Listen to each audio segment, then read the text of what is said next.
sight is something you take for granted until one day the letters in the newspaper start to dance. Then price tags at the supermarket turn into blurry smudges. And suddenly, you realize that without that pair of lenses in front of your eyes, the world is an unfocused and dangerous place. Arthur is 72 years old, and Arthur made the biggest mistake of his life, or so he thought. Arthur lives in a small apartment in Henderson, just outside Las Vegas. His routine is sacred. On Tuesday mornings, Arthur puts on his cardigan, grabs his canvas bag, and walks 3 blocks to the Palms Casino. He doesn't go there to go broke. Arthur is a prudent man. He goes there because the coffee is free for retirees and because he likes the air conditioning. But that Tuesday, Arthur was distracted. He was thinking about the gas bill, which had gone up $20. He was thinking about his grandson, who had a birthday coming up next month. He locks his front door, walks toward the casino, enters the gaming floor, and in that moment, Arthur reaches for his face. He feels the bridge of his nose. It's empty. His heart stops. "The glasses," he whispers. "I left my glasses on the kitchen table." You look at Arthur and think, poor man, he just has to go back home. But Arthur has arthritis in his hip. Walking those 3 blocks cost him 20 minutes of pain. He can't go back. Not today. "It's okay," he tells himself. "I'll just have my coffee and leave. I know the casino by heart.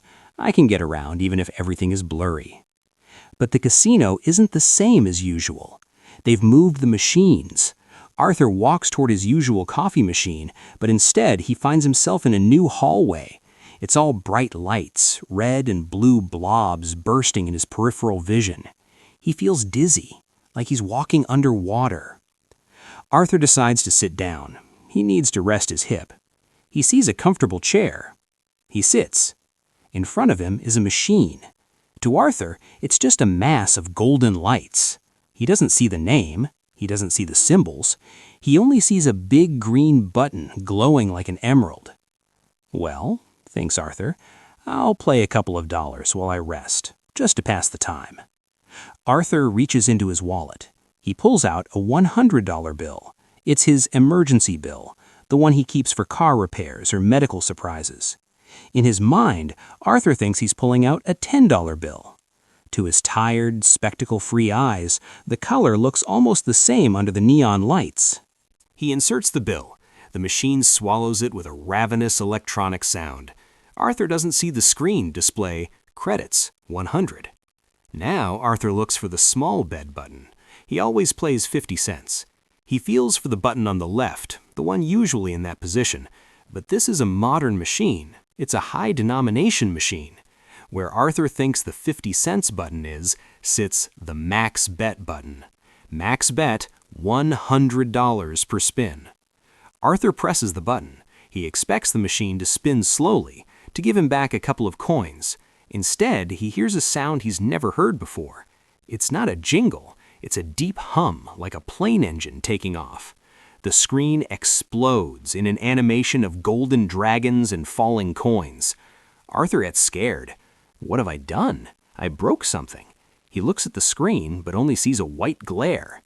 "Damn it, I've lost my $10, Arthur complains out loud. Arthur stands up, indignant. Modern machines, they only exist to rob you. He starts walking away from the chair, limping, without looking back. But then, something strange happens. The machine starts to speak, a digital voice, powerful, resonating through the whole room. "Please wait for attendant. Jackpot detected." Arthur freezes. "Attendant? What for? I don't want any trouble." Arthur picks up the pace. He wants to get out of there before they charge him for breaking the device. He thinks his mistake of pressing the wrong button has jammed the machine, and now he's in trouble. The tension in this moment is absurd. Arthur is fleeing the biggest fortune of his life because he can't see the numbers. A young casino attendant runs toward him. Sir, wait! Where are you going?" Arthur turns around, frightened. "I didn't do anything. I just pressed the button. If it's broken, I don't have money to pay for it. I'm a pensioner." The attendant stops in front of Arthur. He's pale. He looks at Arthur, looks at the machine, and looks back at Arthur. "Sir, did you see the screen?" "I can't even see my hands without my glasses, son," says Arthur angrily. "Tell me how much I owe you and let me go home." The attendant starts laughing. It's a nervous, hysterical laugh. "Sir, you don't owe us anything. In fact, I think we owe you a lot." The attendant grabs Arthur by the arm gently and leads him back to the machine. He pulls out a pair of cheap reading glasses from his shirt pocket. "Here, use these. They aren't perfect, but they'll do." Arthur puts on the glasses. The world regains its edges. He looks at the screen. No dragons, no falling coins. There is a single number in giant red letters flashing against a black background. $10,024,560.00. Arthur counts the zeros. He takes off the glasses. He puts them back on. "Son, this says $10,000, right?" The attendant looks him in the eye with tears of pure adrenaline. "No, Mr. Arthur, that says 10 million. You just won the state network progressive jackpot." Arthur goes silent. He doesn't jump, he doesn't scream, he simply sits on the floor, right there on the casino carpet. 10 million, he whispers, and I just wanted a free coffee. But before Arthur can touch that money, before the relief is total, the first big obstacle emerges. A man in a three-piece suit and a digital tablet appears. It's the security director, and he doesn't look happy. "Mr. Arthur, we have a problem," says the director. "Our cameras indicate that you are operating the machine without direct visual contact with the screen, and that you abandoned the station prior to prize validation. According to casino rules, an abandoned prize is property of the house." The tension hits the max. The relief evaporates. Arthur goes from being a millionaire to being in the middle of a legal battle over technicalities in a matter of seconds. Will the casino keep the 10 million?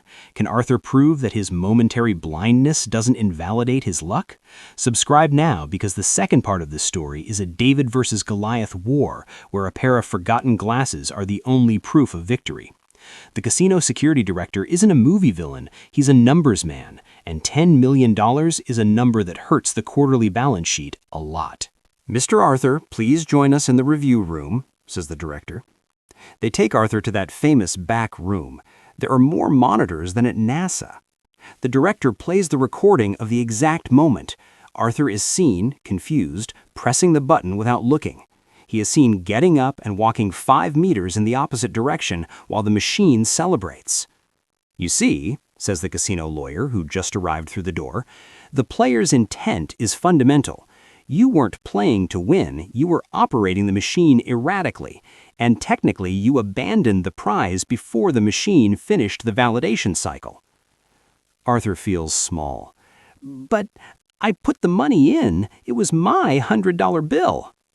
$100 that you say you thought were 10, presses the lawyer. "You didn't know what you were betting. You didn't know what you were playing. This could be considered a system error." Arthur lowers his head. He feels luck slipping through his fingers.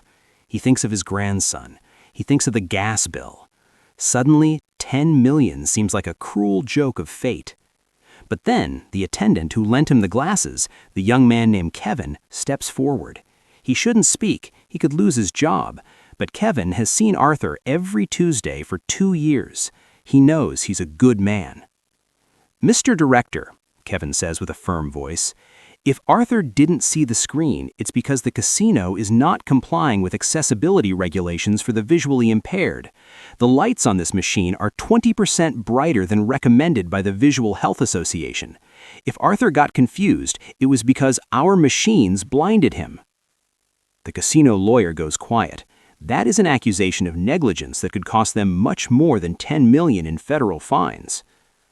Arthur looks up. "I just wanted my coffee," he repeats. The security director looks at Kevin. He looks at Arthur. He knows if this hits the news, the headline will be, "Casino tries to steal 10 million from blind grandfather." It would be the end of the Palms' reputation. 10 minutes of absolute silence pass. The lawyer and the director whisper in a corner. Arthur prays silently. He doesn't ask for the 10 million. He asks that they at least give him back his emergency $100. The director turns around. "Mr. Arthur, we are going to proceed with the payout, but on one condition." "Which one?" asks Arthur.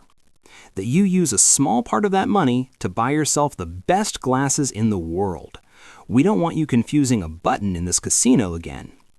Arthur smiles, a smile of relief that takes 10 years off him. "Son, with that money, I'll buy myself new eyes if I have to." Arthur cashed the check.